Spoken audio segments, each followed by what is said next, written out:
Welcome to Too Old, Too New, the music discovery podcast that brings you something old, something new, something Nate, something Bruce. I'm Nate Runkle, host of the Yo That's My Jawn podcast, and with me, as always, is my good friend Bruce Warren of WXPN. The premise is simple. Each episode, we bring you two songs apiece. One new song that has been metaphorically spinning on our turntable platters, and one old song that we believe absolutely still matters. Man, that rhyme is it's too nice. That's good, man. I'm telling you. How you been, sir? I've been doing great. Thanks. And you? Good? I've been fantastic. There's like a lot of really great music out there right now. Yeah, there's a lot of great music. And hey, we're on the East Coast, so some people may not know that, but like the weather's been absolutely mind-blowingly great and hot, and I'm ready for the summer. So just in time for festival season. Exactly. So let me jumpstart our conversation. I'm going to do my something new for this week. And my something new is Smoke in the Limousine by Pearl Charles. All right. For anybody not familiar, Pearl Charles is a singer out of California. Back in 2021, I think she released this album, Magic Mirror, that I first heard on a little station known as WXPN. And I fell in love immediately. I reached out, and Pearl came on the Yo That's My Jawn podcast. We had a great conversation. And then just last year, I talked to her partner, Michael Ralt, who is also a brilliant singer, songwriter, producer, and they kind of work together, and they co-wrote this song. And before I go into it any further, let me give you a little taste of this goodness, because I am absolutely obsessed with this song. So as you can hear there, the thing that absolutely slays me is just this kind of beautiful bedroom Baroque pop soundscape that they've created, and the strings are so incredible. And the arrangement was by Louis Pesikov, who produced the album, and Michael Ralt. They arranged those strings, and I believe the string section is known as the Magic Mirror Quartet. But the way that it weaves in with the pedal steel, Max Hart there on the pedal steel, it's just something wonderful. And this is definitely one that if you're sitting there and you have a good quality pair of headphones, put them on and listen to this track, because it's sonic goodness. Sonic goodness is a great way to describe Pearl Charles. Laurel Canyon all the way. Laurel Canyon all the way. I too am a fan of Pearl's music. Pearl and Michael, they work together. We're talking, 60s AM Gold. We're talking, Flying Burrito Brothers, which we talked about a couple weeks ago. Graham Parsons. I mean, that's the sort of the singer-songwriter Laurel Canyon vibe that they sit in, and it is exquisite, and they do it incredibly well-crafted songs all the time, and a voice of an angel. So I love that. I've heard that a couple times. I love that song. Good choice, Nate.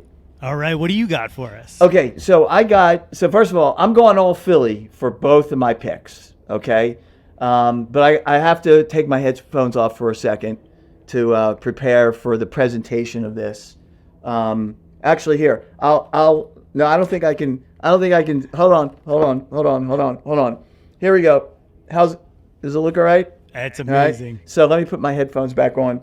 So some of you might be able to see my wool winter cap says Dr. Dog. This is a pre-pandemic tour special that the band sold as part of their merch somewhere along the line many years ago.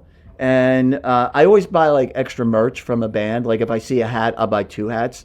So I actually bought like two Dr. Dog knit hats, wool hats or whatever, with the nice logo here. It's got the little pom-pom on top for those of you at home who aren't watching on your TV sets, to prepare for the presentation of my something new, and that is the new Dr. Dog song, Talk is Cheap, that they announced a couple weeks ago, along with the announcement that they are releasing their first album in 6 years. And I am totally stoked. We love the dog here in Philadelphia and all over the place, and let's listen to a piece of it right now. That's a jam. That sits in the pocket, right? That is it, man. That is it. So for those of you not familiar with Dr. Dog, and even if some of you are, there are two primary singers and songwriters. Toby is the one who sings on this song, and Toby Lehman and Scott McMicken. They're kind of like the Paul and John of Dr. Dog. I'm not going to say who's who. But But that is a, if you're a fan, you will all immediately know that is a Toby jam, right? That is a Toby jam. So I'm very excited. New album comes out on July 19th, and they're playing Red Rocks, I think, the same weekend. And then we're all psyched because they're playing in Philly, and we're all going to be out seeing Dr. Dog, raise some hell here in Philadelphia. So very excited about that. I was super excited by this news because didn't they just announce that they weren't doing anything anymore? And then all of a sudden it was like, and also here's a new song, an album, and a tour. Like, that's amazing. Yeah, it is amazing. When I heard that news, I was like, not really. We'll have to wait, but not really. I thought maybe we would get like a minor league baseball run from them for a little bit before we came back wearing the 4-5, That would have been cool. Well, it did allow the band to take some time off. We got, I think, 2 solo records from Scott. One just came out recently. Toby put out a record, and Eric just put out New Age Rage. And, so it's very exciting. So onward and upward, Dr. Dog. I'm psyched. Yes, the listeners of this show should probably pay attention to New Age Rage because it's going to come up in one of these weeks as one of my new picks because that's another album that's just absolutely incredible.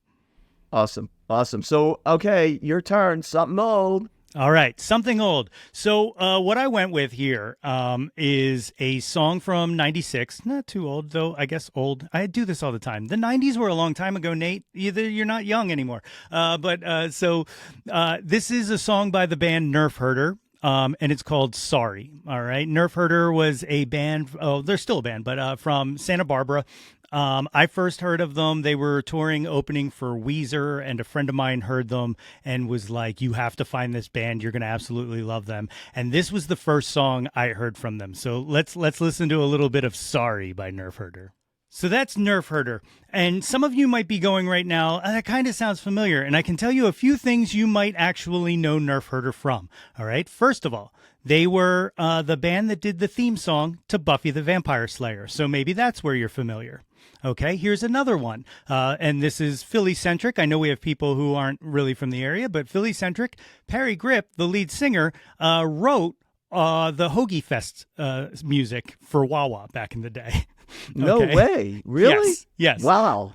Hoagie Fest at the Wawa. That was him. And all those songs. And there's actually like full versions of those songs.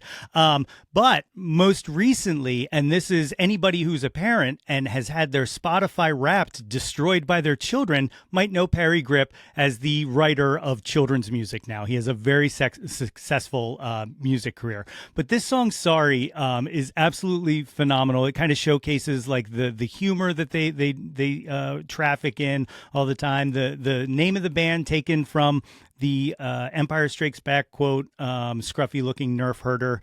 And the video for Sorry has Mark Hamill in it. And, like I said, it was 96. So it was right before Star Wars was cool again. So, ahead of the curve. But I absolutely love like a good nerdcore band. And if there is a top pyramid, a Mount Rushmore of nerdcore, to me, it's like Weezer, They Might Be Giants, and Nerf Herder. So wait, I've never heard the expression nerdcore before. Think of like Weezer and like that kind of just. Yeah, like I mean, I know. Yeah, it all tracks. Isn't that like punk pop, like emo or some shit like that? Like, yeah. Except for it's like usually more humorous than your punk. Okay, I gotcha. Well, I love the line "Sorry, I puked up on your bed." I thought that was a very insightful lyric, although it was kind of funny in its own way. So Nate, you said it came out in the 90s, right? 96, this song? That's right. Right? So do the math. That was 26 years ago, dude. So that is old. Yeah. Okay? That's like classic rock now for your fucking generation. So It's true. Right? You might hear it on 98, Oldies 98. Oldies 98, exactly, right? I'm like, holy, I listen to the radio also. I'm in my car and I'm like, what? That's classic rock now? Okay. I always want, I'm going to sidebar here for a quick second. I always wondered, I work in radio. I have friends who work at classic rock stations, but I always wondered what the cutoff point is for when something goes from being whatever it is to classic rock to being played on a classic rock station. So that's a question I'm going to do some R&D on, I think. Yeah, I would like to know the answer to that because, like I said, sometimes it really hurts my feelings.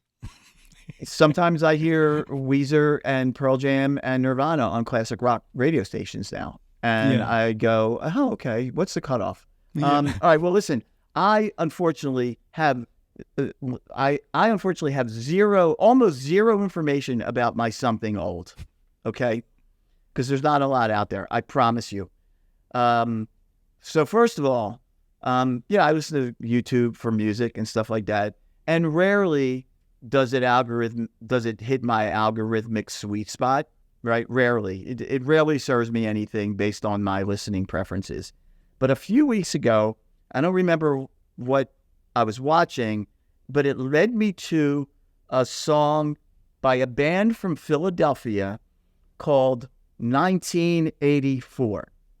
Okay, so I had no idea who they were, and at the time, and of course you go to Google 1984, and you don't get the band, right? And there wasn't much written about the band at the time. I still know very little about them. However, what I do know is they put out 2 singles. They are a psychedelic rock soul band from 1968. The 2 singles they put out were on a very, very small label. However, the song I'm about to play is being reissued by a very cool label here in Philadelphia called Brewery Town Beats. They specialize in just, finding these great, obscure old soul records and reissuing some of them. So it'll be available soon. So let's listen to it. This song is unbelievably great. It's by the band 1984. There's a wrinkle in our time. That is the band 1984. You dig that?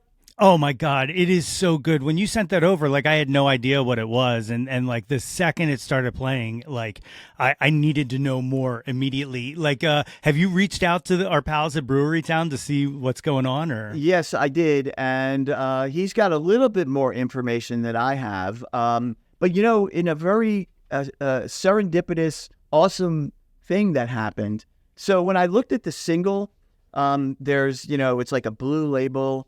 And it said produced by, and it had a name of a gentleman named Michael Nice, Nise. And then it actually had their personal manager's name on it. I said, I got to find out about this band. So I Googled Michael Nice's name, and it actually led me to a phone number. And I called the phone number, and lo and behold, Nate, you would not believe it, but Michael Nice actually answered the phone. No way. It was mind-blowing. I'm not going to give too much away. However, he did produce it. Didn't remember much of the band. He's an older gentleman now. But as I was talking to Michael Nice, he proceeded to tell me that he was one of the creators or co-creators of the 80s dance shows Dancing on Air and Dance Party USA. No way. Yes. So I don't know if you were actually even born in the 80s, but, they were kind of a thing. They originated from Philadelphia. And, you can find clips of those 2 shows on the internet for, pretty reasonably easy. Not and it only just can kind you of blew find my mind. Not only can you find clips, but you can watch Kelly Ripa get her start because she was on Dancing on Air, I believe. No way. Yeah. Wow. That's unbelievable. Anyway, great. I love that like chicken scratch guitar and the funky beats. And it's just so gritty. It's so dirty and funky and gritty. So there you are, 1984. There's a wrinkle in our time. Before we close it out, that kind of thing where you find something and you don't know anything about it, or and you can't find, it's hard to find stuff. I gotta ask anybody listening, and Bruce, I'm sure you've heard this. You're familiar with the back to bed search that's going on, right? Yes. So for anyone listening, Google back to bed Lost Wave. Because there's a 30-second snippet of a song. Actually, I'll edit it in here afterwards for you guys to hear it. But you have to try to tell me who this artist is, because this song is absolutely incredible, and it sounds like pure power pop goodness.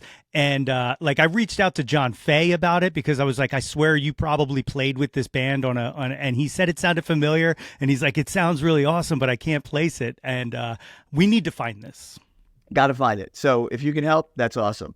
Awesome, Yeah. awesome. All right, good stuff again, Nate. Beautiful. Hey man, we are killing it. We are doing the work, and we're bringing all of this good music to people for free. And I hope they appreciate it. They seem to appreciate it. All the comments I see, all the love I've been receiving has been monumental. So thanks everybody for listening. Of course, as I always say, you can find us on the socials. You can find me at Yo That's My Jawn, and you can find Bruce at Some Velvet Blog. You can hear Bruce every Saturday on WXPN from 10 to 2 p.m. And you can catch me on Mondays from 5 to 8 on Why Not Radio, and also listen to the Yo That's My Jawn podcast. You're listening to podcasts, go listen to another one. Bruce, thanks again, as always, for doing this, man. Good times. All right, my man. Good to see you.